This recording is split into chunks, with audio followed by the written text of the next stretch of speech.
Hello students. So today we will start our next topic, which is advantage of negative feedback. As we do discussed in our earlier lecture, there are many advantages of negative feedback. So we will discuss one by one. So first advantage is gain stability. As its name suggests, gain stability means the gain of the amplifier will remain stable against the some certain variation which are difficult to avoid. For example, change in temperature. Okay, temperature while using the device can be changed. Okay, or the supply voltages which we use to supply the voltage to the amplifier, they might changes with time. Okay, we replace that old supply voltage with new one, so that also affect the gain stability. The aging of components, the components which we have used in the amplifier circuit. Okay, and also the replacement of certain components result in variation of gain of the amplifier. All these things impact the gain of the amplifier. Okay, but if we use negative feedback in the amplifier, then this negative feedback actually stabilize the change in gain. Okay, and now we'll find the relation for this. As we know, the gain of the negative feedback amplifier is given by this: AF is equal to A by 1 plus A beta. And now taking the logarithm on both sides, this relation can be written like this. Okay, log of AF to the base E, and this side it will become log of A to the base E minus log of 1 plus A beta to the base E. And then differentiating this equation. Okay, this equation will reduces to this result, uh, which is this derivative of AF with respect to AF will be equal to derivative of A over A divided by 1 plus A beta. Okay, so if we call this quantity say dAf by AF, if we call this quantity say S dash, and dA by A say it is S. Okay, so in that case uh, this equation this equation will reduces to this: S dash is equal to S over 1 plus A beta. Okay, and as we know, 1 plus A beta is greater than 1, and that means S dash is always less than S. And what is S dash? Uh, S dash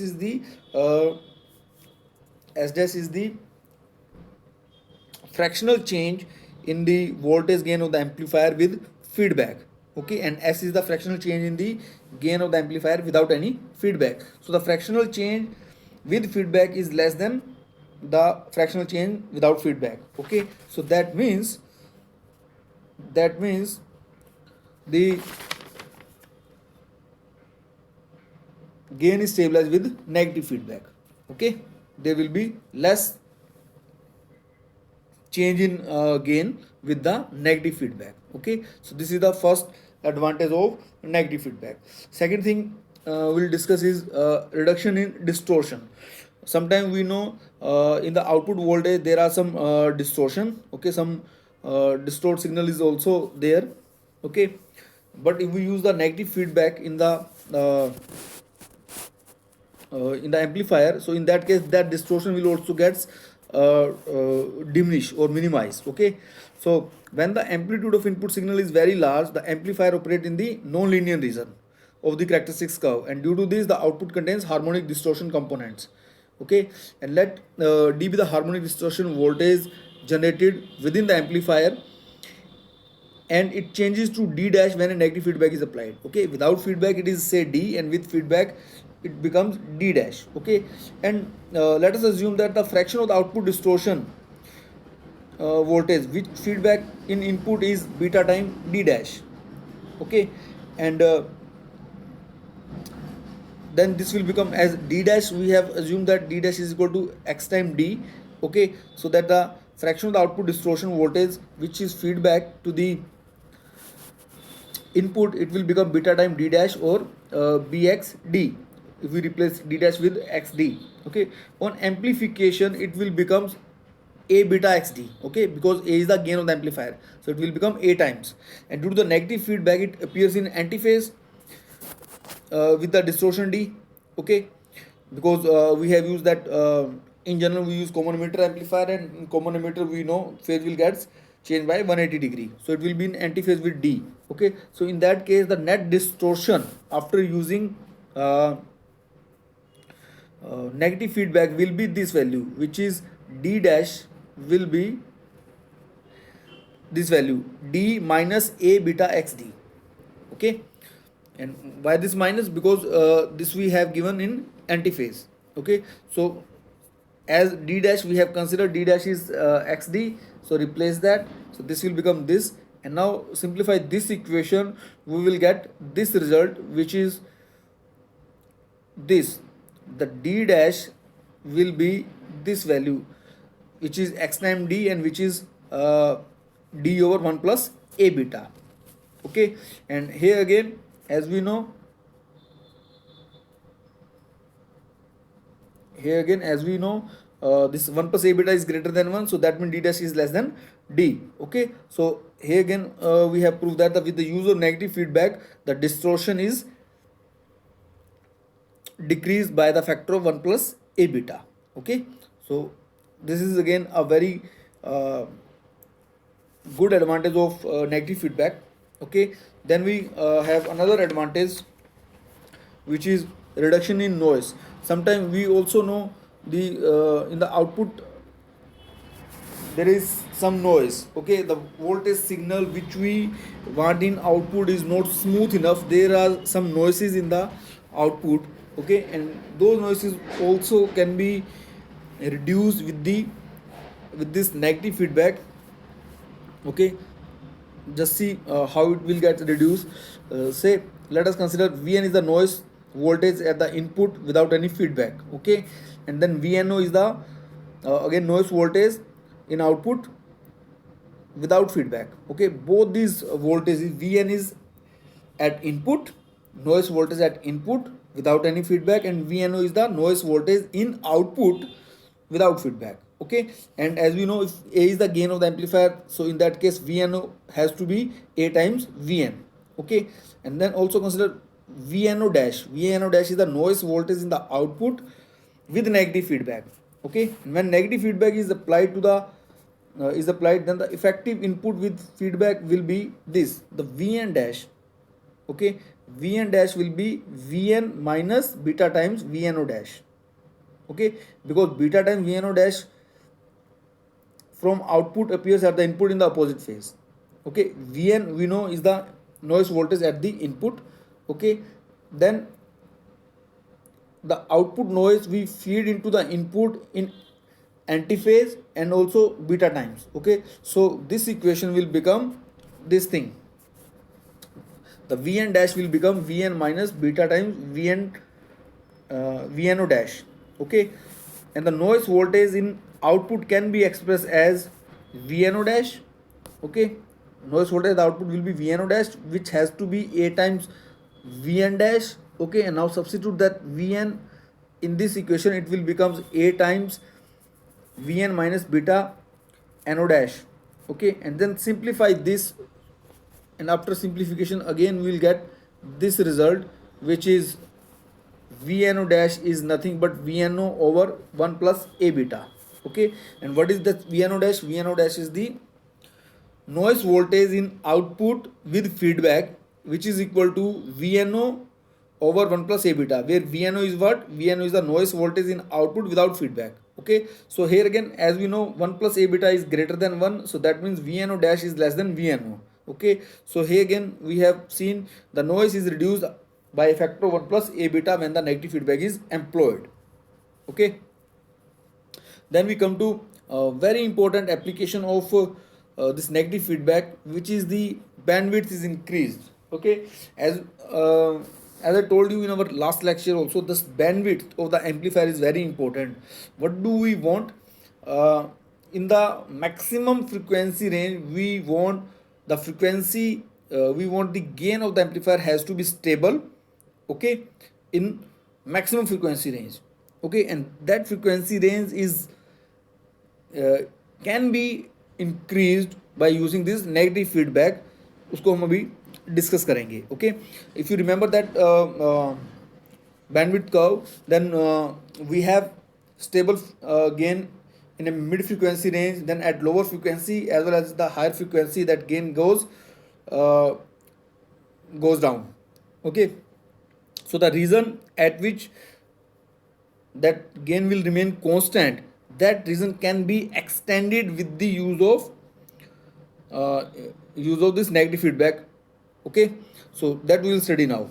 So what will happen when we use the negative feedback? So in that case, that lower cutoff frequency, okay, that can be further lower down. Okay, and similarly that upper cutoff frequency, without in case of without feedback, that can also be extended to some higher cutoff frequency. Okay, so that the overall bandwidth gets increased, in which gain will remain constant. Okay, and now we'll see how that can be calculated. So low frequency performance of amplifier with negative feedback. So in low frequency range, we know the voltage gain of an RC amplifier at frequency nu is given by this: AL is equal to AM over 1 minus J nu 1 by nu, where AL is the lower cutoff frequency gain, AM is the voltage gain in mid frequency range. Okay, and what is this nu 1? Nu 1 is the lower cutoff frequency. Okay, and when the negative feedback is used, the voltage gain is low and mid frequency range are respectively given by voltage gain in low and mid frequency, they can be given by this ALF, that is voltage gain in low frequency with feedback. This will be AL over 1 plus AL beta. Okay, and similarly in mid frequency, this is EMF will be AM over 1 plus AM beta. Now substitute both these value, or first of all substitute the value of AM, okay, and also the value of AL. Okay, the value of AL from this equation and value of AM from this equation, substitute both those values in this equation 1, and then we'll get this result. And when we simplify this result, so the ultimate result which we will get is this ALF. Okay, the lower cutoff frequency gain with feedback will be this value AMF over 1 minus J V1F over V, where what is that V1F? V1F is this value, which is lower cutoff frequency with feedback. It is equal to nu 1 over 1 plus A beta. Okay, and as we know, this 1 plus AM beta is greater than 1, so therefore this V1F has to be lower than V1. So that means the lower cutoff frequency is decreased with negative feedback. Okay, so with negative feedback, this lower cutoff frequency will get decreased. Similarly, when we